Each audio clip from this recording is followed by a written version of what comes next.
ಜೈ ಹಿಂದ್. ನೋಡ್ರಿ, RRB D group ಅಲ್ಲಿ ತುಂಬಾ ಈಸಿ ಆಗಿರೋ ಟಾಪಿಕ್ಸ್ ಗಳ ಬಗ್ಗೆ ನಾವು ಡಿಸ್ಕಷನ್ ಮಾಡೋಣ. ನಾವು ಟೋಟಲ್ 100 ಕ್ವಶನ್ಸ್ ಒಳಗಡೆ ನಮ್ಮ ಸ್ಕೋರ್ ಆಗ್ಬೇಕು. ಅದನ್ನ ಬಿಟ್ಬಿಟ್ಟು ನಾವು ತುಂಬಾ ಟಫ್ ಆಗಿರೋದು ಮಾಡ್ತೀವಿ, ಮೊದಲು ಮ್ಯಾಥಮೆಟಿಕ್ಸ್ ಮಾಡ್ತೀವಿ, ಆ ತರ ಎಲ್ಲ ಬೇಡ. ಸೊ ನನ್ನ ಯಾರು ಫಾಲೋ ಮಾಡ್ತಿದ್ದೀರಿ, ಸೊ ನನ್ನ ವಿಡಿಯೋಸ್ಗಳನ್ನ ಯಾರು ನೋಡ್ತಿದ್ದೀರಿ, ನಾನು ನಿಮ್ಗೆ ಆರಾಮಾಗಿ 70+ ಈಸಿಯಾಗಿ ಸ್ಕೋರ್ ಮಾಡೋದನ್ನ ನಾನು ಹೇಳ್ಕೊಡ್ತೀನಿ. ಸೊ ಫಸ್ಟ್ ಈಸಿಯೆಸ್ಟ್ ಟಾಪಿಕ್ ಏನಂತ ಹೇಳಿದ್ರೆ ಸ್ಟೇಟ್ಮೆಂಟ್ಸ್ ಅಂಡ್ ಕನ್ಕ್ಲೂಷನ್ಸ್. ಇದರಲ್ಲಿ 3 ರಿಂದ 4 ಕ್ವಶನ್ಸ್ಗಳು ಒಂದು ಪೇಪರ್ ಅಲ್ಲಿ ಇಲ್ಲಿವರೆಗೆ ಅನಲೈಸಿಸ್ ಮಾಡಿದ ನಂತರ ನಾನು ಇದಕ್ಕೆ ಬಂದಿದ್ದೀನಿ.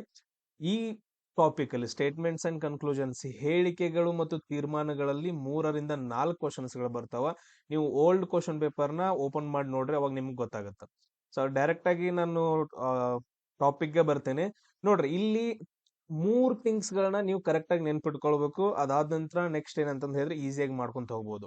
ಸೊ ಎಲ್ರಿಗೂ ಶೇರ್ ಮಾಡ್ರಿ, ಅದೇ ತರ ಸಬ್ಸ್ಕ್ರೈಬ್ ಆಗ್ರಿ. ನೋಡ್ರಿ, ಡಿಸ್ಕ್ರಿಪ್ಷನ್ ಬಾಕ್ಸ್ ಒಳಗಡೆ ನಿಮ್ಗೆ ಟೆಲಿಗ್ರಾಮ್ ಲಿಂಕ್ ಇರುತ್ತೆ. ಟೆಲಿಗ್ರಾಮ್ ಅನ್ನ ಜಾಯ್ನ್ ಆಗಿರಿ. RRB D ಗ್ರೂಪ್ ಅಂತಂದ್ ಹೇಳಿ ಟೆಲಿಗ್ರಾಮ್ ಗ್ರೂಪ್ ಇರುತ್ತೆ, ಅದನ್ನ ಜಾಯ್ನ್ ಆಗಿರಿ. ಅದ್ರ ಲಿಂಕ್ ಐತೆ. ಅದೇ ರೀತಿಯಾಗಿ MK ಗವರ್ಮೆಂಟ್ ಜಾಬ್ಸ್ ಅಂತಂದ್ ಹೇಳಿ, MK ಗವರ್ಮೆಂಟ್ ಜಾಬ್ಸ್ ಅಂತಂದ್ ಹೇಳಿ ಒಂದು ಯೂಟ್ಯೂಬ್ ಚಾನಲ್ ಐತೆ ನಂದೇ. ಸೊ ಅದ್ರಲ್ಲಿ ನಿಮ್ಗೆ ಎಲ್ಲಾ ಜಾಬ್ಸ್ ಗಳ ಬಗ್ಗೆ, ಅದ್ರ ಜೊತೆಗೆ ಪ್ಯಾಟರ್ನ್ ಗಳು ಹೆಂಗಿರ್ತಾವೆ ಎಕ್ಸಾಮ್ಸ್, ಅದ್ರ ಹಾಕ್ತಾ ಇದೀನಿ. ಹೊಸ ಯೂಟ್ಯೂಬ್ ಚಾನಲ್ ಓಪನ್ ಆಗೈತೆ. ಸೊ ಪ್ಲೀಸ್ ಸಪೋರ್ಟ್ ಮಾಡ್ರಿ. ನೋಡ್ರಿ, ಫಸ್ಟ್ ಒನ್ ಏನಂತಂದ್ ಹೇಳಿದ್ರೆ ಕೆಲವು ಅಂತಂದ್ ಹೇಳಿ ವರ್ಡ್ ಎಲ್ಲೋ ಬರುತ್ತೆ. ಕೆಲವು ಅಂತಂದ್ ಹೇಳಿ ಎಲ್ಲೋ ಒಂದು ವರ್ಡ್ ಬರುತ್ತೆ. ಈ ವರ್ಡ್ ಬಂತು ಅಂತಂದ್ ಹೇಳಿದ್ರೆ ನಮ್ದು ವೆನ್ ಡಯಾಗ್ರಾಮ್ ಯಾವಾಗ್ಲೂ ಯಾವ ರೀತಿಯಾಗಿರ್ಬೇಕು, ಈ ರೀತಿಯಾಗಿರ್ಬೇಕು. ಸೊ ನಮ್ದು ವೆನ್ ಡಯಾಗ್ರಾಮ್ ಯಾವಾಗ್ಲೂ ಈ ರೀತಿಯಾಗಿರ್ಬೇಕು. ಇದು ಫಸ್ಟ್ ಒನ್. ಸೆಕೆಂಡ್ ಒನ್ ಏನಪ್ಪಾ ಅಂತಂದ್ ಹೇಳಿದ್ರೆ ಯಾವುದು ಅಲ್ಲ ಅಂತಂದ್ ಹೇಳಿ ಬರುತ್ತೆ. ನೋಡ್ರಿ, ಯಾವುದು ಅಲ್ಲ ಅನ್ನೋ ಒಂದು ಯೂಸ್ ಬಂತು ಅಂತಂದ್ ಹೇಳಿದ್ರೆ ಅವಕ್ ಒಂದಕ್ಕೊಂದು ಸಂಬಂಧ ಇಲ್ದಂಗ್ ಇರ್ಬೇಕು. ಅಲ್ಲ ಅಂತಂದ್ ಹೇಳಿದ್ರೆ ಒಂದಕ್ಕೊಂದು ಸಂಬಂಧ ಇಲ್ದಂಗ್ ಇರ್ಬೇಕು. ಅದಾದ ನಂತರ ಕಂಪ್ಲೀಟ್ ಆಗಿ, ಸೊ ಎಲ್ಲವೂ ಅಂತಂದ್ ಹೇಳಿ ಬರುತ್ತೆ. ಎಲ್ಲವೂ ಕಂಪ್ಲೀಟ್ ಆಗಿ ಅಂತಂದ್ ಹೇಳಿ ಎಲ್ಲವೂ ಅಂತಂದ್ ಬಂತಂತಂದ್ ಹೇಳಿದ್ರೆ ಸೊ ಯಾವಾಗ್ಲೂ ಡಯಾಗ್ರಾಮ್ ಒಂದು ಬೆನ್ ಡಯಾಗ್ರಾಮ್ ಹೆಂಗಿರ್ಬೇಕು, ಈ ರೀತಿಯಾಗಿರ್ಬೇಕು. ಸೊ ಈ ಮೂರನ್ನ ಏನಂತಂದ್ ಹೇಳಿದ್ರೆ ನೆನ್ಪಿಟ್ಕೊಳ್ರಿ. ಇವಾಗ ನಾವು ಕ್ವಶನ್ಸ್ ಗಳನ್ನ ಸಾಲ್ವ್ ಮಾಡೋ ಈಸಿಯಾಗಿ ಗೊತ್ತಾಗತ್ತೆ. ನೋಡ್ರಿ, ಇಲ್ಲಿ ಹೇಳಿಕೆಗಳು ಇದಾವು, ಅದಾದ ನಂತರ ನೆಕ್ಸ್ಟ್ ತೀರ್ಮಾನಗಳಿದಾವ ಅಂತ ಕೊಟ್ಟಿದಾನ. ನಾವು ಒಂದೊಂದಾಗಿ ನೋಡ್ಕೋಬೇಕು. ಏನ್ರಿ ಇದನ್ನ ಹೆಂಗ್ ಮಾಡೋದು? ನಾವು ಹೇಳಿಕೆಗಳನ್ನ ಯೂಸ್ ಮಾಡ್ಕೊಂಡು ತೀರ್ಮಾನಗಳು ತಾರ್ಕಿಕವಾಗಿ ಸರಿ ಅದಾವ ಇಲ್ಲೋ ಅಂತಂದ್ ಹೇಳಿ ಚೆಕ್ ಮಾಡ್ಬೇಕು. ಮೊದ್ಲು ಹೇಳಿಕೆಗಳನ್ನ ಅಷ್ಟ ನೋಡೋಣ. ಎಲ್ಲಾ ಪುಸ್ತಕಗಳು ಕಾಗದಗಳಾಗಿವೆ ಅಂತಂದೈತೆ. ಎಲ್ಲಾ ಅಂತಂದ ವರ್ಡ್ ಐತೆ. ನಾವು ಏನ್ ಮಾಡೋಣ ಅಂತಂದ್ ಹೇಳಿದ್ರೆ ಒಂದು ದೊಡ್ಡದಾಗಿರೋ ಒಂದು ಡಯಾಗ್ರಾಮ್ ಹಾಕೊಳ್ಳೋಣ. ಎಲ್ಲಾ ಪುಸ್ತಕಗಳು ಅಂದ್ರೆ ಯಾವ ತರ ಬರಬೇಕು, ಈ ರೀತಿಯಾಗಿ ಬರಬೇಕು. ಇವೆಲ್ಲಾ ಪುಸ್ತಕಗಳು ಇಲ್ಲೇನ್ ಒಳಗಡೆ ಐತಲ್ಲ, ಇದನ್ನ ನಾವ್ ಏನಂತ ಅನ್ಕೊಳ್ಳೋಣ, ಇವು ಪುಸ್ತಕಗಳು ಅನ್ಕೊಳ್ಳೋಣ. ಈ ಎಲ್ಲಾ ಪುಸ್ತಕಗಳು ಏನಾಗಿದಾವ ಅಂತಂದ್ ಹೇಳಿದ್ರೆ ಏನಾಗಿದಾವು, ಕಾಗದಗಳಾಗಿದಾವು. ಸೊ ಇದ್ ಮೇಲ್ಗಡೆದ ಏನಂತಂದ್ ಹೇಳಿದ್ರೆ ಕಾಗದ ಅಂತ ಅನ್ಕೊಳ್ಳೋಣ. ಕ್ಲಿಯರ್ ಎಲ್ರಿಗೂ? ದ ಫಸ್ಟ್ ಸ್ಟೇಟ್ಮೆಂಟ್ ಏನಂತಂದ್ ಹೇಳಿದ್ರೆ ಬರ್ಕೊಂಡು ಇವೆಲ್ಲಾ ಪುಸ್ತಕಗಳು ಕಾಗದಗಳಾಗಿದಾವು ಅಂತಂದ್ ಹೇಳಿ ಬಂತು. ಅದಾದ ನಂತರ ನೆಕ್ಸ್ಟ್ ನೋಡ್ರಿ, ಎಲ್ಲಾ ಮರಗಳು ಕಾಗದಗಳಾಗಿವೆ. ಎಲ್ಲಾ ಮರಗಳು. ಸೊ ಇಲ್ಲಿ ನೋಡ್ರಿ, ನಮ್ಮದು ಸ್ಟೇಟ್ಮೆಂಟ್ ಹೆಂಗ್ ಬರ್ಬೇಕಂತಂದ್ ಹೇಳಿದ್ರೆ ಎಲ್ಲಾ ಅಂತ ಬಂದ ತಕ್ಷಣ ಈ ತರ ಬರ್ಬೇಕು. ಸೊ ಇದೇನ್ ಬರ್ಬೇಕು, ಮರ ಅಂತ ಬರ್ಬೇಕು. ಹೊರಗಡೆದ ಏನಂತಂದ್ ಹೇಳಿದ್ರೆ ಕಾಗದ ಬರ್ಬೇಕು. ಇವೆಲ್ಲಾ ಮರಗಳು ಏನಂತಂದ್ ಹೇಳಿದ್ರೆ ಕಾಗದ. ಬಟ್ ಆದ್ರೆ ನಾವು ಆಲ್ರೆಡಿ ಇದನ್ನ ಹಾಕೊಂಡಿದೀವಲ್ಲ, ಕಾಗದ ಅಂತಂದ್ ಹಾಕೊಂಡಿದೀವಿ. ಸೊ ಇಲ್ಲಿ ನೋಡ್ರಿ, ಅದನ್ನ ನಾನು ದೊಡ್ಡದಾಗಿ ಮಾಡ್ತೀನಿ ನೋಡ್ರಿ. ಸೊ ನಾವು ಆಲ್ರೆಡಿ ಏನಂತಂದ್ ಹೇಳಿದ್ರೆ ಕಾಗದವನ್ನ ಬರ್ಕೊಂಡಿದೀವಿ. ಸೊ ಇನ್ನೇನ್ ಬರ್ಕೋಬೇಕು, ನಾವು ಮರ ಅಂತಂದ್ ಹೇಳಿ ಬರ್ಕೊಬೇಕು. ಸೊ ಇಲ್ಲೇನ್ ನೋಡ್ರಿ, ಇವೆಲ್ಲಾ ಮರಗಳು, ಇವೆಲ್ಲ ಏನಂತಂದ್ ಹೇಳಿದ್ರೆ ಮರಗಳು ಏನಾಗಿದಾವ, ಕಾಗದಗಳಾಗಿವೆ. ಕ್ಲಿಯರ್ ಎಲ್ರಿಗೂ? ಗೊತ್ತಾಯ್ತಾ? ನೆಕ್ಸ್ಟ್ ಎರಡನೇ ಸ್ಟೇಟ್ಮೆಂಟ್ ಆಗೋಯ್ತು. ಇನ್ ಮೂರನೇ ಸ್ಟೇಟ್ಮೆಂಟ್ ನೋಡೋಣ. ಎಲ್ಲಾ ಕಾಗದಗಳನ್ನ ಮರುಬಳಕೆ ಮಾಡಲಬಹುದಾಗಿದೆ. ಎಲ್ಲಾ ಅಂತಂದೈತೆ. ಎಲ್ಲಾ ಅಂತಂದ್ ಹೇಳಿದ್ರೆ ಈ ರೀತಿಯಾಗಿ ಬರ್ಬೇಕು. ಸೊ ಇವೆಲ್ಲಾ ಕಾಗದಗಳು ಏನಂತಂದ್ ಹೇಳಿದ್ರೆ ಮರುಬಳಕೆ ಮಾಡಬಹುದು ಅಂತಂದ್ ಹೇಳಿ. ಸೊ ಅಂದ್ರ ಇದೆಲ್ಲಿ ಕಾಗದ ಆಲ್ರೆಡಿ ಐತಿ. ಸೊ ಈ ತರ ಔಟ್ ಸೈಡ್ ಏನಂತಂದ್ ಹೇಳಿದ್ರೆ ನಾವು ಡಯಾಗ್ರಾಮ್ ಹಾಕೋಬೇಕು. ಇದೇನು ಮರುಬಳಕೆ ಅಂತಂದ್ ಹೇಳಿ. ಏನು ಇದನ್ನ ನಾವು ಮರುಬಳಕೆ ಅಂತ. ಇದು ನಮ್ದು ಹೇಳಿಕೆಗಳಾಯ್ತು. ಇನ್ನ ನಾವೇನ್ ಮಾಡ್ಬೇಕು, ಒಂದೊಂದಾಗಿ ತೀರ್ಮಾನಗಳನ್ನ ನೋಡ್ಕೊಂತ ಹೋಗ್ಬೇಕು. ಒಂದನೇ ತೀರ್ಮಾನ ಏನೈತಿ? ಫಸ್ಟ್ ತೀರ್ಮಾನ ನೋಡ್ರಿ ಏನೈತಿ, ಈ ಕೆಲವು ಪುಸ್ತಕಗಳು ಮರಗಳಾಗಿವೆ ಅಂತಂದೈತೆ. ಇಲ್ಲಿ ನೋಡ್ರಿ, ಈ ತರ ಕೆಲವು ಅಂದ ತಕ್ಷಣ ನಮ್ ಡಯಾಗ್ರಾಮ್ ಈ ತರ ಬರುತ್ತೆ. ಕೆಲವು ಪುಸ್ತಕಗಳು ಏನಂತಂದ್ರೆ ಮರಗಳಾಗಿವೆ ಅಂತಂದೈತೆ. ಕ್ಲಿಯರ್ ಎಲ್ರಿಗೂ? ಕೆಲವು ಪುಸ್ತಕಗಳು ಮರಗಳಾಗಿವೆ. ಸೊ ಆತರ ಐತೇನ್ರಿ, ಪುಸ್ತಕ ಮತ್ತು ಮರವನ್ನ ಅಬ್ಸರ್ವ್ ಮಾಡ್ರಿ. ಇಲ್ಲಿ ಮರ ಐತಿ, ಇಲ್ಲಿ ಪುಸ್ತಕ ಐತಿ. ಇವೆರಡರ ಡಯಾಗ್ರಾಮ್ ಈ ತರ ಬಂದೈತೆ? ಬಂದಿಲ್ಲ. ಅಂದ್ರೆ ಇದು ಅನುಸರಿಸಂಗಿಲ್ಲ. ಇನ್ನು ಸೆಕೆಂಡ್ ಒನ್ ನೋಡೋಣ. ಸೆಕೆಂಡ್ ಒನ್ ಐತಿ, ಎಲ್ಲಾ ಮರಗಳನ್ನ ಮರುಬಳಕೆ ಮಾಡಲಾಗಿದೆ. ಎಲ್ಲಾ ಅನ್ನೋ ಒಂದು ವರ್ಡ್ ಐತೆ, ಅದನ್ನ ನಾವೇನ್ ಮಾಡ್ಕೋಬೇಕು, ಈ ರೀತಿಯಾಗಿ ಹಾಕೋಬೇಕು. ಸೊ ಇವೆಲ್ಲಾ ಏನಂತಂದ್ ಹೇಳಿದ್ರೆ ಮರಗಳು ನಾವೇನ್ ಮಾಡ್ಕೋಬಹುದು, ಮರುಬಳಕೆ ಮಾಡ್ಕೋಬಹುದು. ಇವೆರಡನ್ನ ಯೂಸ್ ಮಾಡ್ರಿ ನೋಡೋಣ. ಮರ ಮತ್ತು ಮರುಬಳಕೆ ಇವನ್ನಷ್ಟ ಕನ್ಸಿಡರ್ ಮಾಡ್ಕೊಬೇಕು ಇವಾಗ. ಸೊ ಆ ತರ ಡಯಾಗ್ರಾಮ್ ಬರೈತಿಲ್ ನೋಡ್ರಿ, ಇದು ಆಮೇಲೆ ಔಟ್ ಸೈಡ್ ಈ ತರ ಡಯಾಗ್ರಾಮ್ ಬಂತ. ಎಸ್ ಬಂದೈತೆ, ಅಂದ್ರೆ ಇದು ಫಾಲೋ ಆಗತ್ತೆ. ಕೇವಲ ತೀರ್ಮಾನ 2 ಮಾತ್ರ ಅನುಸರಿಸುತ್ತದೆ ಅಂತಂದ್ ಹೇಳಿ ನಮ್ದು ಆನ್ಸರ್ ಆಗತ್ತೆ. ಇದೆಲ್ರಿಗೂ ಅರ್ಥ ಆಯ್ತು? ಸೊ ಈ ರೀತಿಯಾಗಿರೋ ಕ್ವಶನ್ಸ್ ಗಳು ನಿಮಗೆ 3 ರಿಂದ 4 ಕ್ವಶನ್ಸ್ ಗಳು ಬರ್ತಾವ. ಈಸಿಯಾಗಿ ಮಾಡ್ಕೋಬಹುದು. ನಾನ್ ನಿಮ್ಗ ತುಂಬಾ ಎಕ್ಸ್ಪ್ಲೈನ್ ಮಾಡ್ತಾ ಹೋಗೋದ್ರಿಂದ ಟೈಮ್ ಹಿಡ್ದೈತೆ. ನೀವು ಪ್ರಾಕ್ಟೀಸ್ ಮಾಡಿದ್ರಿ ಅಂತಂದ್ ಹೇಳಿದ್ರೆ 30 ಸೆಕೆಂಡ್ ಅಲ್ಲಿ ಮುಗಿಸ್ಕೊಂತ ಹೋಗ್ಬೋದು. ಸೇಮ್ ಅದೇ ತರ ನೋಡ್ರಿ ನೆಕ್ಸ್ಟ್ ಒನ್. ಯಾವುದೇ ಹೂವು ಸಸ್ಯ ಅಲ್ಲ ಅಂತಂದೈತೆ. ಯಾವುದೇ ಅಲ್ಲ ಅನ್ನೋ ಒಂದು ವರ್ಡ್ ಬಂದೈತೆ. ನಾವೇನ್ ಮಾಡ್ಕೊಳ್ಳೋನು ಈ ರೀತಿಯಾಗಿ ಏನಂತಂದ್ ಹೇಳಿದ್ರೆ 2 ಡಯಾಗ್ರಾಮ್ ಹಾಕೊಳ್ಳೋನು ಅಲ್ಲ. ಇದ್ಯಾವುದು, ಇದನ್ನ ಹೂವು ಅಂತ ತಗೊಳ್ಳೋಣ, ಇದನ್ನ ನಾವು ಸಸ್ಯ ಅಂತ ತಗೊಳ್ಳೋಣ. ಯಾವುದೇ ಹೂವು ಸಸ್ಯ ಅಲ್ಲ. Okay done. ಫಸ್ಟ್ ಒನ್ ಬಗದ್ವಿ. ಸೆಕೆಂಡ್ ಒನ್ ನೋಡ್ರಿ. ಸೆಕೆಂಡ್ ಒನ್ ಏನೈತೆ, ಕೆಲವು ಪ್ರಾಣಿಗಳು ಹೂವುಗಳಾಗಿವೆ. ಆಲ್ರೆಡಿ ಕೆಲವು ಅಂತ ಬಂತು ಅಂತಂದ್ ಹೇಳಿದ್ರೆ ನಮ್ ಡಯಾಗ್ರಾಮ್ ಈ ತರ ಬರಬೇಕು. ಬಟ್ ಅದ್ರ ಆಲ್ರೆಡಿ ಹೂ ಐತೆ. ಇನ್ ನಾವು ಪ್ರಾಣಿಗಳದ ಅಷ್ಟೇ ಹಾಕ್ಬೇಕು. ಯಾವ ತರ ಬರ್ಬೇಕಿದು, ಈ ತರ ಬರ್ಬೇಕು. ಕೆಲವು ಪ್ರಾಣಿಗಳು, ಇದೇನಂತಂದ್ ಹೇಳಿದ್ರೆ ಪ್ರಾಣಿಗಳಂತ ತಗೊಳ್ಳೋಣ. ಕೆಲವು ಪ್ರಾಣಿಗಳು ಹೂಗಳಾಗಿವೆ. ಕೆಲವೊಂದ್ ಏನಂತಂದ್ ಹೇಳಿದ್ರೆ ಹೂಗಳಾಗಿವೆ ಅಂತಂದೇಳಿ. ಸೊ ಇದೇನಾಯ್ತು, ನಮ್ದಿದು ಹೇಳಿಕೆಗಳು ಮುಗೀತು. ಇನ್ ನಾವು ತೀರ್ಮಾನಗಳನ್ನ ಒಂದೊಂದಾಗಿ ಚೆಕ್ ಮಾಡ್ಕೊಂತ ಹೋಗ್ಬೇಕು. ಸೊ ಫಸ್ಟ್ ಒನ್ ನೋಡ್ರಿ. ಫಸ್ಟ್ ಒನ್ ಏನೈತಿ, ಕೆಲವು ಅಂತಂದೈತೆ. ಕೆಲವು ಅಂತಂದ್ ಹೇಳಿದ್ರೆ ಯಾವಾಗ್ಲೂ ಈ ತರ ಬರ್ಬೇಕು. ಕೆಲವು ಪ್ರಾಣಿಗಳು ಸಸ್ಯಗಳಲ್ಲ. ಅಯ್ಯೋ ಅಲ್ಲ ಅಂತಂದೈತೆ. ಅದು ಏನಂತಂದೈತೆ, ಅಲ್ಲ ಅಂತಂದೈತೆ. ಅಲ್ಲ ಅಂತಂದ್ ಹೇಳಿದ್ರೆ ನಮ್ದು ಯಾವ ತರ ಬರ್ಬೇಕು, ಈ ತರ ಬರ್ಬೇಕು. ಏನು, ಪ್ರಾಣಿಗಳು ಮತ್ತು ಸಸ್ಯಗಳು. ಇದು ಪ್ರಾಣಿ ಅಂತ ತಗೊಳ್ರಿ, ಈ ಸಸ್ಯಗಳು ಅಂತ ತಗೊಳ್ರಿ. ಈ ತರ ಡಯಾಗ್ರಾಮ್ ಐತಿ. ಪ್ರಾಣಿ ಸಸ್ಯ ಒಂದಕ್ಕೊಂದ್ ಸಂಬಂಧ ಇಲ್ಲ, ಅಂದ್ರೆ ಒಂದನೇದ್ ಏನಾಗತ್ತ, ಫಾಲೋ ಆಗತ್ತ. ಒಂದನೇದ್ ಏನಪ್ಪಾ ಅಂತಂದ್ ಹೇಳಿದ್ರೆ ಯಾವಾಗ್ಲೂ ಫಾಲೋ ಆಗತ್ತೆ. ಇನ್ ಸೆಕೆಂಡ್ ಒನ್ ನೋಡೋಣ. ಸೆಕೆಂಡ್ ಒನ್ ಐತಿ, ಎಲ್ಲಾ ಸಸ್ಯಗಳು ಪ್ರಾಣಿಗಳು ಅಂತಂದೈತಿ. ಎಲ್ಲಾ ಸಸ್ಯಗಳು, ಎಲ್ಲಾ ಅಂತಂದ್ ಹೇಳಿದ್ರೆ ನಮ್ ಡಯಾಗ್ರಾಮ್ ಯಾವ ತರ ಬರ್ಬೇಕು, ಈ ರೀತಿಯಾಗಿ ಬರ್ಬೇಕು. ಇದ್ರೊಳಗೆ ಇರೋ ಎಲ್ಲಾ ಸಸ್ಯಗಳು ಏನಂತಂದ್ ಹೇಳಿದ್ರೆ ಪ್ರಾಣಿಗಳಾಗಿವೆ. ಎಲ್ಲಾ ಸಸ್ಯಗಳು ಏನಂತಂದ್ ಹೇಳಿದ್ರೆ ಪ್ರಾಣಿಗಳಾಗಿವೆ. ಈ ತರ ಡಯಾಗ್ರಾಮ್ ಐತಾ ಇಲ್ಲಿ. ಪ್ರಾಣಿ ಸಸ್ಯ ನೋಡ್ರಿ, ಒಂದಕ್ಕೊಂದು ಸಂಬಂಧನೇ ಇಲ್ಲ, ಅಂದ್ರೆ ಎರಡನೇದು ಅನುಸರಿಸಂಗಿಲ್ಲ. ಒಂದು ಮಾತ್ರ ಅನುಸರಿಸುತ್ತದೆ. ಕೇವಲ ತೀರ್ಮಾನ ಒಂದು ಮಾತ್ರ ಅನುಸರಿಸುತ್ತದೆ ಅಂತಂದ್ ಹೇಳಿ ನಮ್ದು ಕರೆಕ್ಟ್ ಆಗಿರೋ ಆನ್ಸರ್ ಆಗತ್ತೆ. ಎಲ್ರಿಗೂ ಅರ್ಥ ಆಯ್ತಾ ಇದು? ಎಸ್. ನೆಕ್ಸ್ಟ್ ಒನ್ ನೋಡ್ರಿ. ಈ ತರ ಕ್ವಶನ್ಸ್ ಗಳನ್ನ ಕೇಳ್ತಾನೆ. ಇವಾಗ ನಾರ್ಮಲ್ ಆಗಿ ನಮ್ಗ ವರ್ಡ್ಸ್ ಗಳನ್ನ ಕೊಟ್ಟ, ಇನ್ನ ಈ ತರ ಅಲ್ಫಾಬೆಟ್ಸ್ ಗಳನ್ನ ಕೊಟ್ಟು ನಮ್ಗ್ ಕ್ವಶನ್ಸ್ ಗಳನ್ನ ಕೇಳ್ತಾನ. ಅದನ್ನ ಚೆಕ್ ಮಾಡೋಣ ಯಾವ ತರ. ಕೆಲವು ಅಂತಂದೈತೆ. ಕೆಲವು ಅಂತಂದ್ ಹೇಳಿದ್ರೆ ನಮ್ದು ಯಾವಾಗ್ಲೂ ಡಯಾಗ್ರಾಮ್ ಯಾವ ತರ ಬರ್ಬೇಕು, ಈ ರೀತಿಯಾಗಿ ಬರ್ಬೇಕು. ಕೆಲವು ಟೀಗಳು ವೈಗಳಾಗಿವೆ. ಇದೆಲ್ಲ ಏನಂತಂದ್ ಹೇಳಿದ್ರೆ ಟೀಗಳು, ಇವೆಲ್ಲ ವೈಗಳು. ಕೆಲವು ಟೀಗಳು ಏನಂತಂದ್ ಹೇಳಿದ್ರೆ ವೈಗಳಾಗಿವೆ ಅಂತಂದೇಳಿ ಒಂದನೇ ಸ್ಟೇಟ್ಮೆಂಟ್, ಹೇಳಿಕೆಯನ್ನ ನಾನು ಬರ್ಕೊಂಡೆ. ನೆಕ್ಸ್ಟ್ ಒನ್ ನೋಡ್ರಿ, ಎಲ್ಲಾ ವೈಗಳು ಜಡ್ಗಳಾಗಿವೆ. ಎಲ್ಲಾ ಅಂತಂದ್ ಹೇಳಿದ್ರೆ ಯಾವ ತರ ಬರ್ಬೇಕು, ಈ ತರ ಬರ್ಬೇಕು. ಇದ್ರಲ್ಲಿರೋ ಎಲ್ಲಾ ವೈಗಳು ಏನಂತಂದ್ ಹೇಳಿದ್ರೆ ಜಡ್ಗಳಾಗಿವೆ ಅಂತಂದ್ ಹೇಳಿ. ಬಟ್ ಆಲ್ರೆಡಿ ವೈ ಐತೆ. ಇದನ್ನ ನಾವೇನ್ ಮಾಡ್ಕೊಳ್ಳೋಣ, ಎಲ್ಲಾ ವೈಗಳು ಏನಂತಂದ್ ಹೇಳಿದ್ರೆ ಇವೆಲ್ಲಾ ವೈಗಳು ಜಡ್ ಆಗಿದಾವ ಅಂತಂದ್ ಹೇಳಿ ಬರ್ಕೊಂಡೆ. ಸೊ ಹೇಳಿಕೆಗಳನ್ನ ಕರೆಕ್ಟ್ ಆಗಿ ಬರ್ಕೊಂಡಿ. ಸೆಕೆಂಡ್, ಫಸ್ಟ್ ಒನ್ ಸ್ಟೇಟ್ಮೆಂಟ್, ಇದು ತೀರ್ಮಾನ ನೋಡ್ಬೇಕಿನ್ನ. ಕನ್ಕ್ಲೂಷನ್, ಕೆಲವು ಜಡ್ಗಳು ವೈ ಅಲ್ಲ. ಅಲ್ಲ ಅಂತಂದೈತೆ. ಅಲ್ಲ ಅಂತಂದ್ ಹೇಳಿದ್ರೆ ದೂರ ದೂರ ಬರ್ಕೋಬಹುದು. ಕೆಲವು ಜಡ್ಗಳು ವೈಗಳಲ್ಲ. ಈ ತರ ಡಯಾಗ್ರಾಮ್ ಐತೇನ್ರಿ ಇಲ್ಲಿ ನೋಡ್ರಿ. ಎಲ್ಲಾ ಮಿಕ್ಸ್ಡ್ ಐತೆ. ಜಡ್ ಮತ್ತು ವೈನ ನೋಡ್ರಿ, ಜಡ್ ಮತ್ತು ವೈ ನೋಡ್ರಿ. ಸೊ ಒಂದ್ರೊಳಗೆ ಒಂದದವ. ಸೊ ಅಂದ್ರ ಇದು ಒಂದನೇ ಸ್ಟೇಟ್ಮೆಂಟ್ ಫಾಲೋ ಆಗಂಗಿಲ್ಲ. ಸೆಕೆಂಡ್ ನೋಡ್ರಿ, ಕನ್ಕ್ಲೂಷನ್, ಕೆಲವು ಜಡ್ಗಳು ಟೀಗಳಾಗಿವೆ ಅಂತಂದೈತೆ. ಈ ತರ ಡಯಾಗ್ರಾಮ್ ಬರಬೇಕು. ಇದು ಕೆಲವು ಜಡ್ಗಳು ಟೀಗಳಾಗಿವೆ. ಈ ತರ ಡಯಾಗ್ರಾಮ್ ಐತೆ ನೋಡ್ರಿ. ಜಡ್ ಮತ್ತು ಟಿ ಮಾತ್ರ ಅಬ್ಸರ್ವ್ ಮಾಡ್ರಿ. ಇದು ಜಡ್, ಅದಾದ ನಂತರ ಇದೇನಪ್ಪಾ ಅಂತಂದ್ ಹೇಳಿದ್ರೆ ಇದು ಟಿ. ಸೊ ಈ ತರ ಡಯಾಗ್ರಾಮ್ ಬಂದೈತೆ. ಎಸ್ ಬಂದೈತೆ. ಅಂದ್ರೆ ಎರಡನೇದ್ ಮಾತ್ರ ಫಾಲೋ ಆಗತ್ತ. ಕೇವಲ ಎರಡು ಮಾತ್ರ ಅನುಸರಿಸುತ್ತದೆ ಅಂತಂದ್ರೆ ನಮ್ದು ಆನ್ಸರ್ ಆಗತ್ತೆ. ಸೊ ಕೆಲವು ಅಂದ ತಕ್ಷಣ ಯಾವಾಗ್ಲೂ ಈ ರೀತಿ ಬರ್ಬೇಕು. ಎಲ್ಲ ಅಂತಂದ್ ಹೇಳಿದ್ರೆ ಈ ತರ ಬರ್ಬೇಕು. ಅಲ್ಲ ಅಂತಂದ್ ಹೇಳಿದ್ರೆ ಈ ತರ. ಇದನ್ನಷ್ಟೇ ನೆನಪಿಟ್ಕೊಂಡ್ರಿ ಅಂತಂದ್ ಹೇಳಿದ್ರೆ ನೀವು ಆರಾಮಾಗಿ 3 ರಿಂದ 4 ಕ್ವಶನ್ಸ್ ಗಳನ್ನ ಈಸಿಯಾಗಿ ಸಾಲ್ವ್ ಮಾಡ್ಬೋದಲ್ಲೇನ್ರು? ಆರಾಮಾಗಿ ಪಾಸ್ ಆಗ್ಬೋದೇನಿಲ್ಲ? ಸೊ ಈ ತರ ಏನಂತಂದ್ ಹೇಳಿದ್ರೆ ನಿಮ್ಗೆ 40 ರಿಂದ 50 ಟಾಪಿಕ್ಸ್ ಗಳನ್ನ ಹೇಳ್ಕೊಡ್ತೀನಿ. ಆರಾಮಾಗಿ ಏನಂತಂದ್ ಹೇಳಿದ್ರೆ 70 ಅಬೋವ್ ಸ್ಕೋರ್ ಮಾಡ್ಬೋದು ನನ್ನ ವಿಡಿಯೋಸ್ ಗಳನ್ನ ನೋಡಿದ್ರಿ ಅಂದ್ರೆ. ಸೊ ಡೈಲಿ ಅಪ್ಲೋಡ್ ಮಾಡ್ತೀನಿ. ಡೈಲಿ ಮಿಸ್ ಮಾಡಕ್ ಹೋಗ್ಬೇಡ್ರಿ. ಎಕ್ಸಾಮ್ ಸಮೀಪ ಬಂದೈತೆ. ನೆಕ್ಸ್ಟ್ ಕ್ವಶನ್ ನೋಡ್ರಿ. ನೆಕ್ಸ್ಟ್ ಕ್ವಶನ್ ಐತೆ, ಹೇಳಿಕೆಗಳನ್ನ ಮೊದಲು ನೋಡ್ಕೊಂತ ಹೋಗೋಣ. ಯಾವುದೇ ಎಕ್ಸ್ ಕೂಡ ಡಬ್ಲ್ಯೂ ಅಲ್ಲ ಅಂತಂದೈತೆ. ಅಲ್ಲ ಅಂತಂದ್ ಹೇಳಿದ್ರೆ ಯಾವಾಗ್ಲೂ ಏನ್ ಬರ್ಬೇಕು, ದೂರ ದೂರ ಬರ್ಬೇಕು. ಯಾವುದೇ ಎಕ್ಸ್ ಡಬ್ಲ್ಯೂ ಅಲ್ಲ ಅಂತಂದೇಳಿ. ಯಾವುದೇ ಎಕ್ಸ್ ಡಬ್ಲ್ಯೂ ಅಲ್ಲ ಅಂತಂದೈತೆ. ಅದಾದ ನಂತರ ನೆಕ್ಸ್ಟ್ ಏನೈತೆ ನೋಡ್ರಿ. ನೆಕ್ಸ್ಟ್ ಏನೈತೆ ಅಂತಂದ್ ಹೇಳಿದ್ರೆ ಕೆಲವು ವೈಗಳು ಎಕ್ಸ್ ಗಳಾಗಿವೆ ಅಂತಂದ್ ಹೇಳಿದ್ರೆ ಈ ತರ ಬರಬೇಕು. ಈ ತರ ಡಯಾಗ್ರಾಮ್ ಬರಬೇಕು. ಯಾವ್ದಾದ್ರು ತಗೊಳ್ರಿ. ಇದು ವೈ ತಗೊಳ್ರಿ, ಎಕ್ಸ್ ತಗೊಳ್ರಿ. ಕೆಲವು ವೈಗಳು ಏನಂತಂದ್ ಹೇಳಿದ್ರೆ ಎಕ್ಸ್ ಗಳ ಆಲ್ರೆಡಿ ಎಕ್ಸ್ ಐತೆ. ಅದ್ರ ನಾವೇನ್ ಮಾಡ್ಕೊಳ್ಳೋಣ, ಕೆಳಗಡೆ ಈ ತರ ಡಯಾಗ್ರಾಮ್ ಹಾಕೊಳ್ಳೋಣ. ಇದೇನು ವೈ. ಕೆಲವು ಏನಂತಂದ್ ಹೇಳಿದ್ರೆ ವೈಗಳು, ಇದ್ರಲ್ಲಿ ಎಲ್ಲಾ ವೈಗಳಿವು. ಅದ್ರಲ್ಲಿ ಕೆಲವೊಂದು ವೈಗಳು ಏನಂತಂದ್ ಹೇಳಿದ್ರೆ ಎಕ್ಸ್ ಗಳಾಗಿದಾವು. So yes done. ನಾವೇನ್ ಮಾಡ್ಕೊಂಡ್ವಿ ಇವಾಗ, ಹೇಳಿಕೆಗಳನ್ನ ಬರ್ಕೊಂಡ್ವಿ. ನೆಕ್ಸ್ಟ್ ತೀರ್ಮಾನಗಳನ್ನ ನಾವು ನೋಡ್ಕೊಳ್ಳೋದು, ಫಾಲೋ ಆಗ್ತಾವಿಲ್ಲೋ, ಅನುಸರಿಸ್ತಾವ ಇಲ್ಲೋ. ಫಸ್ಟ್ ತೀರ್ಮಾನ ಏನೈತಿ, ಕೆಲವು ವೈಗಳು ಡಬ್ಲ್ಯೂ ಅಲ್ಲ ಅಂತಂದೈತೆ. ಅಲ್ಲ ಅಂತಂದ್ ಹೇಳಿದ್ರೆ ದೂರ ದೂರನೇ ಇರ್ಬೇಕು. ಸೊ ಇದೇನು ವೈ ಡಬ್ಲ್ಯೂ ಅಂತ ತಗೊಳ್ರಿ. ವೈ ಡಬ್ಲ್ಯೂ ಈ ತರ ಬಂದಿದಾವ. ಇಲ್ಲಿ ವೈ ಐತಿ, ಇಲ್ಲಿ ಡಬ್ಲ್ಯೂ ಐತಿ, ಎಕ್ಸ್ ಬಂದಿರತ್ತೆ. ಇದನ್ನ ಅಷ್ಟ ನೋಡೋದು. YWS ಐತ್ರಿ ಸರ, ಅಂದ್ರೆ ಒಂದನೇದು ಫಾಲೋ ಆಗತ್ತ. ಸೆಕೆಂಡ್ ಒನ್ ನೋಡ್ರಿ, ಎರಡನೇದು ಎಲ್ಲಾ ಡಬ್ಲ್ಯೂಗಳು ವೈಗಳಾಗಿವೆ. ಎಲ್ಲಾ ಅಂತಂದ ಹೇಳಿದ್ರೆ ನಮ್ ಡೈಗ್ರಾಮ್ ಈ ತರ ಬರ್ಬೇಕು. ಸೊ ಎಲ್ಲಾ ಡಬ್ಲ್ಯೂ ಏನಂತಂದ ಹೇಳಿದ್ರೆ ಏನಾಗಿದಾವು, ವೈ ಆಗಿದಾವ. ಸೊ ಇದೈತ ಹಿಂಗ್ ಇದು ಎಕ್ಸಾಕ್ಟ್ಲಿ ಹಿಂಗ ಬರ್ಬೇಕು ಡೈಗ್ರಾಮ್, ವೈ ಮತ್ತು ಡಬ್ಲ್ಯೂ ನೋಡ್ರ. ಸೊ ಇಲ್ಲ ಅಂದ್ರೆ ಒಂದು ಮಾತ್ರ ಅನುಸರಿಸುತ್ತದೆ, ಕೇವಲ ಲಾಸ್ಟ್ ನೋಡ್ರ ಆಪ್ಷನ್, ಕೇವಲ ತೀರ್ಮಾನ ಒಂದು ಮಾತ್ರ ಅನುಸರಿಸುತ್ತದೆ ಅಂತಂದ ಹೇಳಿ. ಸೊ ಈ ರೀತಿಯಾಗಿ ನಾವು ಮಾಡ್ಕೊಂತ ಹೋಗ್ಬೋದು. ಈಸಿಯಾಗಿ ಅಂಡರ್ಸ್ಟ್ಯಾಂಡ್ ಆಗ್ತಾ ಆಯ್ತಾ ಎಲ್ರಿಗೂ? ಸೊ ಅಂದ್ರೆ ನಾವು ಕಂಟಿನ್ಯೂ ಮಾಡ್ಬೋದಲ್ಲ RRB-D ಗ್ರೂಪ್ ಕ್ಲಾಸಸ್ಗಳನ್ನ. ಟೆಲಿಗ್ರಾಮ್ ಗ್ರೂಪ್ ಜಾಯ್ನ್ ಆಗ್ರಿ.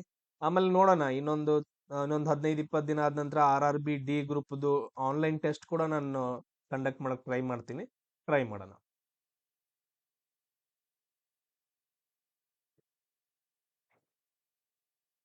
ಎಸ್, ಇಲ್ಲಿ ನೋಡ್ರಿ, ಇಲ್ಲೇನಪ್ಪಾ ಅಂತಂದ ಹೇಳಿದ್ರೆ ಹೇಳಿಕೆಗಳು 3 ಇದಾವು, ತೀರ್ಮಾನ 2 ಇದಾವು. ನಾವು ಚೆಕ್ ಮಾಡೋಣ. ಹೇಳಿಕೆಗಳನ್ನ ಮೊದಲು ಬರ್ಕೊಳ್ರಿ.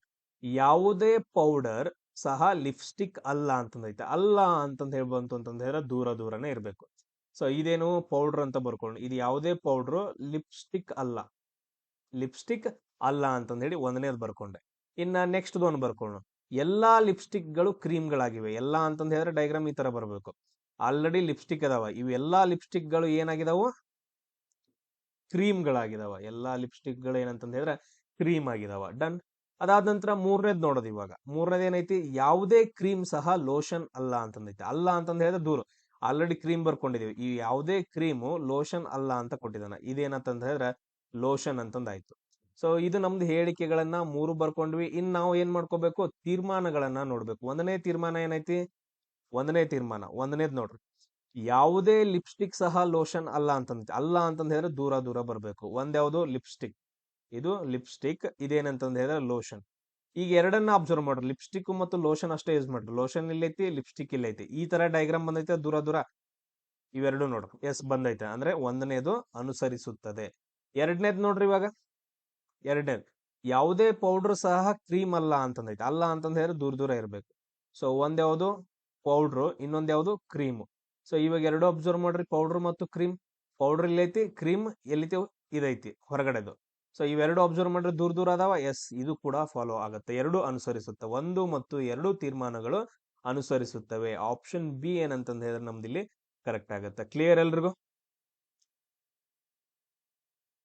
ಎಸ್, ನೆಕ್ಸ್ಟ್ ಕ್ವಶನ್ ನೋಡೋಣ. ನೆಕ್ಸ್ಟ್ ನೋಡ್ರಿ, ಏನೈತಿ, ಹೇಳಿಕೆಗಳನ್ನ ಮೊದಲು ನಾವು ನೋಡ್ಕೊಂತ ಹೋಗ್ಬೇಕು. ಹೇಳಿಕೆಗಳನ್ನ ಹಾಕೋಬೇಕು. ಏನೈತಿ, ಕೆಲವು ಫ್ಯಾನ್ಗಳು ಮೇಜ್ಗಳಾಗಿವೆ ಅಂತಂದೈತೆ. ಸೊ ಈ ತರ ಡಯಾಗ್ರಾಮ್ ತಗೊಳ್ರಿ. ಇದರಲ್ಲಿ ಕೆಲವು ಫ್ಯಾನ್ ಏನಂತಂದ್ ಹೇಳಿದ್ರ ಮೇಜುಗಳಾಗಿವೆ ಅಂತಂದ ಹೇಳಿ ನಾವು ಕರೆಕ್ಟ್ ಆಗಿ ಬರ್ಕೊಂಡ್ವಿ. ಅದಾದ ನಂತರ ನೆಕ್ಸ್ಟ್ ನೋಡ್ರಿ, ಎಲ್ಲಾ ಫ್ಯಾನ್ಗಳು ಗಾಳಿಪಟಗಳಾಗಿವೆ. ನೆಕ್ಸ್ಟ್ ಸ್ಟೇಟ್ಮೆಂಟ್ ಏನ್ ಕೊಟ್ಟಿದಾನ, ಎಲ್ಲಾ ಫ್ಯಾನ್ಗಳು, ಆಲ್ರೆಡಿ ಫ್ಯಾನ್ಗಳು ಇಲ್ಲಿದಾವ. ಎಲ್ಲಾ ಫ್ಯಾನ್ಗಳು ಏನಪ್ಪಾ ಅಂತಂದ ಹೇಳಿದ್ರೆ ಏನಾಗಿದಾವ, ಗಾಳಿಪಟ ಆಗಿದಾವು. ಅದನ್ನೆಲ್ಲ ಕವರ್ ಮಾಡಿಬಿಡ್ಬೇಕು, ಗಾಳಿಪಟ ಆಗಿದಾವು. ಸೊ ಇದ್ ನಾವು ಹೇಳಿಕೆಗಳನ್ನ ಬರ್ಕೊಂಡ್ವಿ. ಇವಾಗ ಇನ್ನೇನ್ ಮಾಡ್ಕೊಬೇಕು, ಒಂದೊಂದಾಗಿ ನಾವು ತೀರ್ಮಾನಗಳನ್ನ ನೋಡ್ಕೋಬೇಕು. 3 ತೀರ್ಮಾನ ಇದಾವೆ. ಒಂದನೇ ತೀರ್ಮಾನ ನೋಡೋಣ, ಕೆಲವು ಗಾಳಿಪಟಗಳು ಮೇಜುಗಳಾಗಿವೆ ಅಂತಂದ ಹೇಳಿ. ಕೆಲವು ಅಂತಂದ ಹೇಳಿದ್ರೆ ಈ ತರ ಬರ್ಬೇಕು, ಕೆಲವು ಗಾಳಿಪಟಗಳು ಏನಾಗಿದಾವ, ಮೇಜುಗಳಾಗಿದಾವ. ನೋಡ್ರಿ, ಈ ತರ ಡಯಾಗ್ರಾಮ್ ಐತೆ ನೋಡ್ರಿ. ಗಾಳಿಪಟ ಮೇಜುನ ಅಷ್ಟ ಅಬ್ಸರ್ವ್ ಮಾಡಿದ್ರ ಗ್ರೀನ್ ಕಲರ್, ಈ ಕಡೆ ರೆಡ್ ಕಲರ್. ಎಸ್ ಐತೆ, ಒಂದನೇದು ಫಾಲೋ ಆಗತ್ತ. ಸೆಕೆಂಡ್ ಒನ್ ನೋಡೋಣ ಹಂಗೆ, ಕೆಲವು ಮೇಜ್ಗಳು ಫ್ಯಾನ್ಗಳಾಗಿವೆ. ಕೆಲವು ಮೇಜ್ಗಳು ಫ್ಯಾನ್. ಕೆಲವು ಅಂತಂದ ಹೇಳಿದ್ರೆ ಈ ತರ ಬಂತು. ಸೊ ಕೆಲವು ಮೇಜು ಅಂತಂದ್ರೆ ಮೇಜ್ ಬರ್ಕೊಡ್ರಿ, ಇಲ್ಲಿ ಫ್ಯಾನ್ ಅಂತಂದ್ ಬರ್ಕೊಡ್ರಿ. ಇವೆರಡು ಹಿಂಗದಾವ ನೋಡ್ರಿ, ಫ್ಯಾನು ಮೇಜು ಎರಡು ಇದೇ ತರ ಬರತ್ತೆ, ಅಂದ್ರೆ ಎರಡನೇದು ಫಾಲೋ ಆಗತ್ತ. ಥರ್ಡ್ ಒನ್ ನೋಡ್ರಿ, ಥರ್ಡ್ ಒನ್, ಎಲ್ಲಾ ಗಾಳಿಪಟಗಳು ಫ್ಯಾನ್ಗಳಾಗಿವೆ. ಇವೆಲ್ಲಾ ಗಾಳಿಪಟ ಏನಾಗಿದಾವು, ಫ್ಯಾನ್ಗಳಾಗಿದಾವೆ. ಈ ತರ ಡಯಾಗ್ರಾಮ್ ಐತಾ. ಎಲ್ಲಾ ಗಾಳಿಪಟ ನೋಡ್ರೆ ಹೊರಗಡೆ ಐತೆ. ಸೊ ಅಂದ್ರೆ ಬರಂಗಿಲ್ಲ, ಇದು ಕಂಪ್ಲೀಟ್ ಆಗಿ ಬರೋದೇ ಇಲ್ಲ, ರಾಂಗ್ ಆಯ್ತದ. ಸೊ ಅಂದ್ರೆ ಇಲ್ಲಿ 1 ಮತ್ತು 2 ಮಾತ್ರ ಅನುಸರಿಸುತ್ತದೆ ಅಂತಂದೈತೆ ನೋಡ್ರಿ. ಆಪ್ಷನ್ ಅಲ್ಲಿ ಬರಾಕತ್ತಿಲ್ಲ, ನಾವೆಲ್ಲ ತಪ್ಪು ಮಾಡೋಣ. ಓಕೆ, ಎರಡನೇದ್ ನೋಡ್ರಿ, ಎರಡನೇದ್ ನಾವು ಕೆಲವು ಅಂತ ತಗೊಂಡಿವಿ. ಕೆಲವು ಅಂತ ಇಲ್ಲ, ಇದು ಮೂರನೇದು ಫಾಲೋ ಆಗಂಗಿಲ್ಲ. ಎರಡನೇದು ಇನ್ನೊಂದ್ಸರಿ ನೋಡ್ರಿ, ಎಲ್ಲಾ ಮೇಜುಗಳು ಅಂತಂದೈತೆ. ಇವೆಲ್ಲಾ ಮೇಜುಗಳು ಏನಂತಂದ ಹೇಳಿದ್ರೆ ಫ್ಯಾನ್ಗಳಾಗಿದಾವ. ಇವೆಲ್ಲಾ ಮೇಜುಗಳು. ಎರಡನೇದು ಸ್ಟೇಟ್ಮೆಂಟ್ ನೋಡ್ರಿ, ಕೆಲವು ಅಲ್ಲ ಎಲ್ಲಾ ಅಂತಂದೈತೆ, ಅಂದ್ರೆ ಇದು ಕೂಡ ಫಾಲೋ ಆಗಂಗಿಲ್ಲ. ಸೊ ಇದು ಕೂಡ ಏನಂತಂದ ಹೇಳಿದ್ರೆ ಫಾಲೋ ಆಗಂಗಿಲ್ಲ. ಓನ್ಲಿ ತೀರ್ಮಾನ 1 ಮಾತ್ರ ಏನಂತಂದ ಹೇಳಿದ್ರೆ ಅನುಸರಿಸುತ್ತದೆ. ಕೇವಲ 1 ಮಾತ್ರ ಏನಂತಂದ ಹೇಳಿದ್ರೆ ಅನುಸರಿಸುತ್ತೆ. ಇದನ್ನ ಕರೆಕ್ಟ್ ಆಗಿ ಒಂದ್ಸರಿ ನೋಡ್ಕೊಡ್ರಿ. ಅದಾದ ನಂತರ ಇವಾಗ ನಿಮ್ಗಿದು ಹೋಮ್ ವರ್ಕ್. ಇದೇನಪ್ಪಾ ಅಂತಂದ ಹೇಳಿದ್ರೆ ಹೋಮ್ ವರ್ಕ್. ಇದು ಏನ್ ಆನ್ಸರ್ ಆಗತ್ತ ಅನ್ನೋದನ್ನ ನನಗ ಕಮೆಂಟ್ ಅಲ್ಲಿ ನೀವೇನ್ ಮಾಡ್ಬೇಕು, ಆನ್ಸರ್ಸ್ ಗಳನ್ನ ಮಾಡ್ಬೇಕು. ನೋಡ್ರಿ ಇಂಟ್ರಾಕ್ಟ್ ಆಗಿರ್ಲಿ, ನಾನ್ ನಿಮ್ ಕ್ವಶನ್ಸ್ ಕೇಳ್ತೀನಿ, ನೀವು ಆನ್ಸರ್ಸ್ ಗಳನ್ನ ಹೇಳ್ರಿ. ಸೊ ಅಂದ್ರ ಏನಾಗತ್ತಂದ್ರ ಇಂಟ್ರೆಸ್ಟ್ ಬರಾಕ್ ಹಿಡಿದೈತಿ, ಕೇಳಾಕ್ ಏನಂತಂದ್ ಹೇಳಿದ್ರೆ ಇಂಟ್ರೆಸ್ಟ್ ಬರಾಕ್ ಹಿಡಿದೈತಿ. ನೀವು ಕೂಡ ಏನಂತಂದ್ ಹೇಳಿದ್ರೆ ಆರಾಮಾಗಿ ಸ್ಟಡಿ ಮಾಡ್ಕೊಂತ ಹೋಗ್ತೀರಿ. ಇಲ್ಲ ನೀವು ಸುಮ್ನೆ ನೋಡೋದು, ನಾನ್ ಹೇಳೋದು ಅದು ಸರಿ ಹೋಗಂಗಿಲ್ಲ. ಇಲ್ಲ ಅಂತಂದ್ ಹೇಳಿದ್ರೆ ಫೀಸ್ ಕೊಟ್ಬಿಟ್ಟು ಬೇರೆ ಎಲ್ಲಾದ್ರೂ ಕೋಚಿಂಗ್ ಸೆಂಟರ್ ಹೋಗಿ ಅಲ್ಲಿ ಹೋಗಿ ಏನೂ ಗೊತ್ತಾಗದ ಮನಿಗ್ ಬಂದ್ ಮತ್ತೆ ಓದಾಕ್ ಸ್ಟಾರ್ಟ್ ಮಾಡ್ರಿ ಬೇಕಂದ್ರೆ. ಸೊ ಅದನ್ನು ಕೂಡ ಮಾಡ್ರ ನಡೀತಿತ್ತು. ಸೊ ಇಂಟ್ರಾಕ್ಟಿವ್ ಆಗಿರ್ಲಿ. ಕೆಲವು ಜನ ಹೇಳ್ತಾರೆ, ಇವನೇನ್ ಒಪ್ಪ ಸರ್ ಹಿಂಗ್ ಹೇಳಕತ್ತ, ನಮ್ ಪಾಡಿಗೆ ನಾವ್ ಕೇಳ್ತೀವಿ ಅಂತಂದ್ ಹೇಳಿ. ಎಲ್ಲಾರ್ದು ಟೆನ್ಷನ್ ತೊಗೊಳಕ್ ಹೋಗ್ಬೇಡ್ರಿ, ನಿಮ್ ಪಾಡಿಗೆ ನೀವೇನಂತಂದ್ ಹೇಳಿದ್ರೆ ಸ್ಟಾರ್ಟ್ ಮಾಡ್ಬೇಕಷ್ಟ.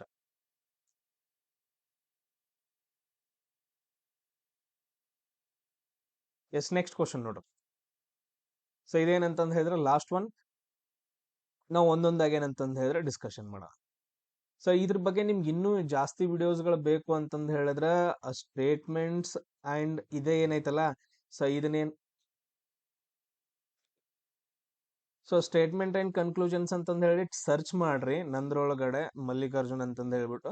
ಸೊ ನಿಮ್ಗೆಲ್ಲಾ ಸಿಗ್ತಾವೆ. SSC GDಗೆ ಇನ್ನೂ ಡೀಟೇಲ್ ಆಗಿ ಏನಂತಂದ್ ಹೇಳಿದ್ರೆ ಒಂದು 40 ರಿಂದ 50 ಕ್ವಶನ್ಸ್ ಗಳನ್ನ ನಾನು ಸಾಲ್ವ್ ಮಾಡಿದೀನಿ, ನೀವು ಅಲ್ಲಿ ನೋಡ್ಕೋಬಹುದು.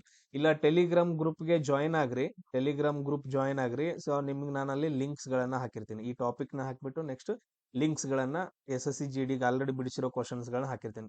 ಬೆಸ್ಟ್ ಟೆಲಿಗ್ರಾಮ್ ಜಾಯ್ನ್ ಆಗ್ರಿ, ಎಲ್ಲಿ ಹುಡ್ಕಾಡಕ್ ಹೋಗ್ಬಿಟ್ರೆ ಅಲ್ಲೇ ಸಿಕ್ಬಿಡುತ್ತೆ. ನೋಡ್ರಿ, ಕೆಲವು ಜೇಡಗಳು ಕಂಬಗಳಾಗಿವೆ ಅಂತಂದ್ರೆ ಕಂಬಳಿ ಹುಳಗಳಾಗಿ, ಕೆಲವು ಜೇಡಗಳೇ ಅಂತಂತ ಹೇಳಿದ್ರೆ ಕಂಬಳಿ ಹುಳುಗಳಾಗಿವೆ. ಸೊ ಈ ತರ ತಗೊಳ್ರಿ. ಕೆಲವು ಅಂತಂದ ಹೇಳಿದ್ರೆ ಹಿಂಗ್ ಬರುತ್ತೆ. ಇದೇನಂತಂದ್ರೆ ಕೆಲವು, ಇವೆಲ್ಲಾ ಜೇಡಗಳು, ಅದ್ರಲ್ಲಿ ಕೆಲವೊಂದ್ ಏನಂತಂದ ಹೇಳಿದ್ರೆ ಏನಾಗಿದಾವು, ಕಂಬಳಿ ಹುಳುಗಳಾಗಿವೆ ಅಂತಂದ ಹೇಳಿ. Okay, done. ಫಸ್ಟ್ ಒನ್ ನೋಡಿದ್ವಿ. ಸೆಕೆಂಡ್ ನೋಡ್ರಿ, ಯಾವುದೇ ಕಂಬಳಿ ಹುಳು ಮುಡತೆ ಅಲ್ಲ. ಅಲ್ಲ ಅಂತಂದ ಹೇಳಿದ್ರೆ ದೂರ ದೂರ ಬರ್ಬೇಕು. ಆಲ್ರೆಡಿ ಕಂಬಳಿ ಹುಳ ಐತೆ, ಇನ್ನೇನ್ ಮಾಡ್ಬೇಕು, ಮಿಡತೆ ಬರ್ಕೋಬೇಕು, ಮಿಡತೆ. ಸೊ ಯಾವುದೇ ಕಂಬಳಿ ಹುಳ ಮಿಡತೆ ಅಲ್ಲ ಅಂತಂದ್ ಹೇಳಿ. ನೆಕ್ಸ್ಟ್ ಏನೈತಿ, ನೆಕ್ಸ್ಟ್ ಸ್ಟೇಟ್ಮೆಂಟ್ ನೋಡ್ರಿ. ಎಲ್ಲಾ ಮಿಡತೆಗಳು ತಿಗಣೆಗಳಾಗಿವೆ. ಇವೆಲ್ಲಾ ಮಿಡತೆಗಳೇನಂತಂದ್ ಹೇಳಿದ್ರೆ ನೆಕ್ಸ್ಟ್ ಏನಾಗಿದಾವು, ತಿಗಣೆಗಳಾಗಿದಾವ. ಸೊ ಎಲ್ಲಾ ಮಿಡತೆಗಳು ತಿಗಣೆಗಳಾಗಿದಾವ. ಕರೆಕ್ಟ್ ಆಗಿ ನಾವು ಏನ್ ಮಾಡ್ಕೊಂಡ್ವಿ, ಪರ್ಫೆಕ್ಟ್ ಆಗಿ ಎಲ್ಲಾ ಹೇಳಿಕೆಗಳನ್ನ ಬರ್ಕೊಂಡ್ವಿ. ಸೊ ಇನ್ನೇನ್ ಮಾಡ್ಬೇಕು, ಒಂದೊಂದಾಗಿ ನಾವು ತೀರ್ಮಾನಗಳನ್ನ ನೋಡ್ಕೊಂತ ಹೋಗ್ಬೇಕು. ಕೆಲವು ಮಿಡತೆಗಳು ಕಂಬಳಿ ಹುಳುಗಳಲ್ಲ. ಸೊ ಡೈಗ್ರಾಮ್ ಹಾಕ್ರಿ ನೋಡೋಣ. ನೀವು ಡೈಗ್ರಾಮ್ ಹಾಕ್ರಿ. ಕೆಲವು ಮಿಡತೆಗಳು ಕಂಬಳಿ ಹುಳುಗಳ ಅಂತಂದೈತೆ, ಕೆಲವು ಅಂತಂದ ಹೇಳಿದ್ರೆ ಈ ತರ ಬರಬೇಕು. ಸೊ ಇಲ್ಲೇನು, ಇದು ಮಿಡತೆಗಳು, ಇದೇನಪ್ಪಾ ಅಂತಂದ್ರೆ ಕಂಬಳಿ ಹುಳುಗಳು. ಸೊ ನೋಡ್ರಿ, ನಮ್ದು ತೀರ್ಮಾನ ಏನ್ ಬಂತು, ಈ ತರ ಬಂತು, ಮಿಡತೆಗಳು ಮತ್ತು ಕಂಬಳಿ ಹುಳುಗಳು ಅಂತಂದ ಹೇಳಿ. ಈ ತರ ಡಯಾಗ್ರಾಮ್ ಐತೆ ನೋಡ್ರಿ. ಮಿಡತೆ ಇಲ್ಲಿ ಐತಿ, ಕಂಬಳಿ ಹುಳ ಐತಿ, ಒಂದಕ್ಕೊಂದ್ ಸಂಬಂಧನೇ ಇಲ್ಲ. ಸೊ ಅಂದ್ರೆ ಏನಾಯ್ತು, ಒಂದನೇದು ಫಾಲೋ ಆಗಂಗಿಲ್ಲ ಅಂತಂದೇಳಿ. ಇನ್ನ ಸೆಕೆಂಡ್ ಒನ್ ನೋಡ್ಬೇಕು ನಾವ್ ಇವಾಗ. ಸೆಕೆಂಡ್ ಒನ್ ನೋಡ್ರಿ, ಎಲ್ಲಾ ಕಂಬಳಿ ಹುಳುಗಳು ಜೇಡಗಳಾಗಿವೆ ಅಂತಂದೈತೆ. ಎಲ್ಲಾ ಅಂತಂದ್ ಹೇಳಿದ್ರೆ ಯಾವ ತರ ಬರ್ಬೇಕು, ಈ ತರ ಡಯಾಗ್ರಾಮ್ ಬರ್ಬೇಕು. ಸೊ ಇದ್ರಲ್ಲಿ ಈ ತರ ಐತೆ. ಇವೆಲ್ಲಾ ಏನಂತಂದ್ ಹೇಳಿದ್ರೆ ಜೇಡಗಳು. ಇವೆಲ್ಲಾ ಏನಂತ, ಸಾರಿ, ಇವೆಲ್ಲಾ ಕಂಬಳಿ ಹುಳುಗಳು ಏನಂತಂದ್ ಹೇಳಿದ್ರೆ ಜೇಡಗಳಾಗಿವೆ ಅಂತಂದೈತೆ. ಇವೆರಡು ಅಬ್ಸರ್ವ್ ಮಾಡ್ರಿ, ಕಂಬಳಿ ಹುಳ ಇನ್ ಜೇಡ, ಜೇಡ ಇಲ್ಲೈತಿ, ಕಂಬಳಿ ಹುಳ ಐತಿ. ಈ ತರ ಡಯಾಗ್ರಾಮ್ ಎಕ್ಸಾಕ್ಟ್ ಆಗಿ ಬಂದೈತಾ, ಇಲ್ಲ ಈ ತರ ಬಂದೈತೆ, ಅಂದ್ರೆ ಇದು ಕೂಡ ಫಾಲೋ ಆಗಂಗಿಲ್ಲ. ಸೊ ಇವಾಗ ಥರ್ಡ್ ಒನ್ ನೋಡ್ರಿ, ಥರ್ಡ್ ಒನ್ ಅಬ್ಸರ್ವ್ ಮಾಡ್ರಿ. ಎಲ್ಲಾ ತಿಗಣೆಗಳು ಮಿಡತೆಗಳಾಗಿವೆ ಅಂತಂತೈತೆ. ಎಲ್ಲಾ ಅಂತಂದ್ ಹೇಳಿದ್ರೆ ಈ ತರ ಬರ್ಬೇಕು. ಇವೆಲ್ಲಾ ತಿಗಣೆ ಏನಂತಂದ್ ಹೇಳಿದ್ರೆ ಏನಾಗಿದಾವ, ಮಿಡತೆಗಳಾಗಿದಾವ. ಈ ತರ ಡಯಾಗ್ರಾಮ್ ಐತಾ. ಸರ್ ಉಲ್ಟಾ ಐತ್ರಿ ಇಲ್ರಿ. ಸೊ ಹಂಗ ಉಲ್ಟಾ ಇತ್ತಂದ್ರೆ ಮುಗಿದ್ ಹೋಯ್ತಾ, ಇಲ್ಲಿ ಬರ್ಲಿಲ್ಲ ಅಂದ್ರೆ ಬರಲಿಲ್ಲ. ಸೊ ಇದು ಕೂಡ ಬರಂಗಿಲ್ಲ. ಅಂದ್ರೆ ಇಲ್ಲಿ ನಮ್ದು ಆನ್ಸರ್ ಏನಾಗತ್ತಂತಂದ್ ಹೇಳಿದ್ರೆ ಯಾವುದೇ ತೀರ್ಮಾನ ಅನುಸರಿಸುವುದಿಲ್ಲ ಅಂತಂದ್ ಹೇಳಿ ಆಗತ್ತೆ ನೋಡ್ರಿ. ಕರೆಕ್ಟ್ ಆಗಿ ಅಬ್ಸರ್ವ್ ಮಾಡ್ರಿ. ಎಸ್, ನಾವೆಲ್ಲಾದ್ರೂ ಮಿಸ್ಟೇಕ್ ಮಾಡಿದೀವ? ಎಸ್, ಮಾಡಿದೀವಿ. ಸೊ ಇಲ್ಲಿ ನೋಡ್ರಿ, ಫಸ್ಟ್ ಒನ್ ನೋಡ್ರಿ. ಸೊ ಫಸ್ಟ್ ಒನ್ ಏನಂತಂದ್ ಹೇಳಿದ್ರೆ ಅಲ್ಲ ಅಂತಂದೈತ. ಸೊ ನಾವ್ ಹಂಗೆ ಓದುವಾಗ ಮಾಡ್ತಾ ಮಾಡ್ತಾ ಹೋದ್ವಿ, ಬಿಟ್ವಿ. ನಾನು ಕೂಡ ಏನಂತಂದ್ ಹೇಳಿದ್ರೆ ಅಬ್ಸರ್ವ್ ಮಾಡ್ಲಿಲ್ಲ, ಅಲ್ಲ ಅಂತಂದೈತೆ. ಫಸ್ಟ್ ಒನ್ ನೋಡ್ರಿ, ಫಸ್ಟ್ ಒನ್ ಏನೈತೆ, ಅಲ್ಲ ಅಂತಂದೈತೆ. ಕೆಲವು ಮಿಡತೆಗಳು ಕಂಬಳಿ ಹುಳಗಳಲ್ಲ. ಇಲ್ಲಿ ಕೊಟ್ಟಿದ್ದು ಹಿಂಗೈತ, ಬಟ್ ಅದ್ರ ಅಲ್ಲ ಅಂತಂದೈತೆ. ಸೊ ಅಂದ್ರೆ ಇದೇನಾಗ್ಬೇಕು, ಇದು ಮಿಡತೆ, ಇದು ಕಂಬಳಿ ಹುಳ. ಈ ತರ ಡಯಾಗ್ರಾಮ್ ಬಂದೈತೆ. ಮಿಡತೆ ಮತ್ತು ಕಂಬಳಿ ಹುಳ ಎಸ್ ಸಪ್ರೇಟ್ ಸಪ್ರೇಟ್ ಆಗೈತೆ ನೋಡ್ರಿ. ಒಂದನೇದು ಫಾಲೋ ಆಗುತ್ತೆ. ಸೊ ಒಂದನೇದು ಏನಂತಂದ್ ಹೇಳಿದ್ರೆ ಫಾಲೋ ಆಗುತ್ತೆ, ಕೇವಲ ಒಂದು ಮಾತ್ರ ಅನುಸರಿಸುತ್ತದೆ, ಉಳಿದಿದ್ದೆಲ್ಲ ಕರೆಕ್ಟ್ ಆಗೈತೆ. ಉಳಿದಿದ್ದು ನೋಡ್ರಿ, ಎಲ್ಲಾ ಕಂಬಳಿ ಹುಳುಗಳು ಜೇಡಗಳಾಗಿವೆ. ಥರ್ಡ್ ಒನ್ ನೋಡ್ರಿ, ಎಲ್ಲಾ ತಿಗಣೆಗಳು ಆಗಿದಾವ. ಸೊ ಇದು ಡಯಾಗ್ರಾಮ್ ಬರಂಗಿಲ್ಲ. ನಮ್ದು ಆನ್ಸರ್ ಏನಂತಂದ್ ಹೇಳಿದ್ರೆ ಕೆಳಗಡೆ ಐತೆ ನೋಡ್ರಿ, ಒಂದನೇದು ಮಾತ್ರ ಏನಂತಂದ್ ಹೇಳಿದ್ರೆ ಅನುಸರಿಸುತ್ತೆ ಅಂತಂದ್ ಹೇಳಿ. ಸೊ ಈ ರೀತಿಯಾಗಿ ಕ್ವಶನ್ಸ್ಗಳು ನಿಮಗೆ ಆ ಬರ್ತಾವ. ಅದಾದ ನಂತರ ನೆಕ್ಸ್ಟ್ ಒನ್ ನೋಡ್ರಿ, ಇದು ನಿಮಗೆ ಹೋಮ್ ವರ್ಕ್. ಟೋಟಲ್ ಆಗಿ 2 ಹೋಮ್ ವರ್ಕ್ಗಳಿದಾವ. ಸೊ ಇವುಗಳನ್ನ ಕಂಪ್ಲೀಟ್ ಮಾಡ್ಕೊಳ್ರಿ. ಆನ್ಸರ್ಸ್ ಗಳನ್ನ ನೀವೇನ್ ಮಾಡ್ಬೇಕು, ಕಮೆಂಟ್ ಅಲ್ಲಿ ಹಾಕ್ಬೇಕು. ನೆಕ್ಸ್ಟ್ ಸೇಮ್ ಇದೇ ತರ ಟಾಪಿಕ್ 2 ರಿಂದ 3 ಕ್ವಶನ್ಸ್ ಗಳು ಬರುವಂತ ಟಾಪಿಕ್ಸ್ ಗಳನ್ನ ತಗೊಂಡ್ ಬರ್ತೀನಿ, ಡಿಸ್ಕಷನ್ ಮಾಡೋಣ. ಕರೆಕ್ಟ್ ಆಗಿ ಸ್ಟಡಿ ಮಾಡ್ರಿ. ಜೈ ಹಿಂದ್.